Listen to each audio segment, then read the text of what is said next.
जरा फुख्रियाव पिसिडिसि मावख'खौ दिनै बेखेवबाय। 38 नं भैरबकुन्द बियाबनि सिङाव थानाय फरला प्राइमारिनि पिसिडिसि मावख'खौ बेखेवबाय। जरा फुख्रियाव दिदोमै थाखानाय पिसिडिसि मावख'खौ सरासनस्रायै फोसाबफिननाय जादोंमोन। फोसाबखांनायनि उनाव दिनै बेखेवनानै होयो। दिनैनिफ्राय फरला प्राइमारिनि मावनांगौ खामानिफोरा बे मावख'आव जासिगोन होननानै रायजो राजाफोरा गोजोननाय फोरमायदों। पिसिडिसि मावख'खौ बेखेवनायजों लोगोसे प्राइमारिनि बिबानगिरिफोरजों सावरायलायो। जौगाखां खामानिफोरखौ खौसेयै जयैनो मावलांगोननि थाखाय आरो दोलोनि आदर्शखौ लाखिनानै सिगांलांगोन होननानै सावरायो।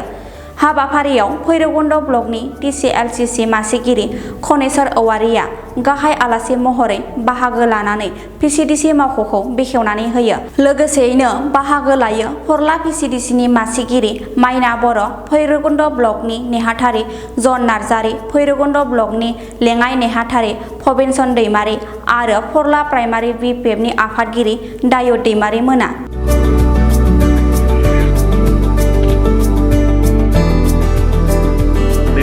नैबे फरला पिसिडिसिनि जिथु अफिस, बे अफिसखौ जोङो रायजो राजानि थाखाय ओपनिं खालामना होदों आरो बेयाव जोंहा स्किम सेंसन जायाखैमोन, नाथाय जोंहा डेपुटि चिफ रिहन दैमारि सारा गावनो खरसा खालामनानै बेखौ जास्ट अफिस खालामनो हानाय मोनसे परिबेस खालामना होबाय। आरो दिनै बिथाङा फैनो लागामोन, नाथाय गुबुन हाबाफारि थानायलाय बिथाङा फैनो हायाखिसै। बेनिखायनो आंखौ दिनै बिथाङा बिबान होनायलाय आं दिनै बे अफिसखौ रायजो राजानि थाखाय दिनै अपेनिं खालामना होनाय जादों। आरो फैबाय थानाय समनि थाखाय सार नोंथांमोना माबायदि साखाफारा जानानै माबायदि मावलांगोन थांखिफोरखौ माबायदि साननानै?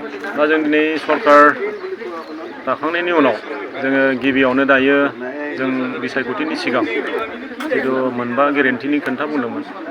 सेथियावनो जोंहा हा पाट्टा होनाय, बेनि खामानिया आराम्भ जागासिनो दङ।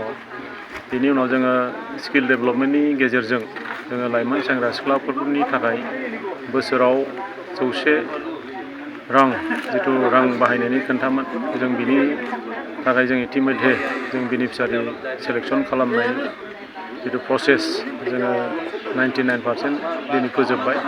आरो बेजों लोगोसे जोङो सेल्फ हेल्प ग्रुप बिथांमोननो रां अनसुंथाइ होनाय जिथु ग्रुप सेलेक्सन, बिनि खामानियाबो जोंहा जोब्बाय। आरो बेजों लोगोसे जोंहा जाय स्ट्रिट भेन्डर बिथांमोननो रां अनसुंथाइनि जों खोथा होदोंमोन। बोसोराव जोङो 40 कोटि जों बेखौबो जोङो बेनिफिसियारि सेलेक्सन जोङो इतिमध्ये खालामबाय। आरो बेजों लोगोसे जोंहा जायफोरानाखि अल्ड एज बोराय बुरै बिथांमोननो जों रां अनसुंथाइ होनायनि थाखाय बोसोराव 10 कोटि रां बाहायनायनि खोथा होदोंमोन। दिनै बेखौ जोङो सेलेक्सन जों खालामनानै इतिमध्ये सरकारनो जोङो साबमिट होबाय। बेजों लोगोसे जोंहा फिजिकेल हेन्डिकेप बिथांमोननोबो जों रां अनसुंथाइनि खोथा होदोंमोन 5 कोटि बोसोराव। बेखौबो जोङो बेनिफिसियारि जों सेलेक्सन खालामनानै जों इतिमध्ये सरकारनो जों साबमिट खालामबाय। आरो फैगौ जानुवारि लास्ट नङाबा फेब्रुवारि दानावनो बेफोर रांफोरखौ रिलिज खालामनाय जागोन। बेजों लोगोसे सार बिसायख'थिया खाथि फैबाय थादों, जिखिनि MLA इलेक्सन फैबाय थादों, बेनि बेलायाव रायजोफोरखौ मा बुंनो सार?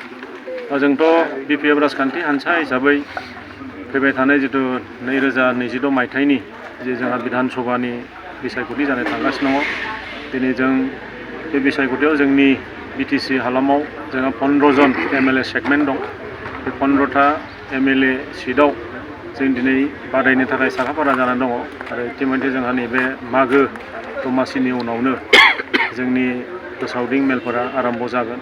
जोङो जोंनि हान्जा हिसाबै जों जिखिनि प्रिपारेसन जों इतिमध्ये खालामनानै रेडि जाखागोन।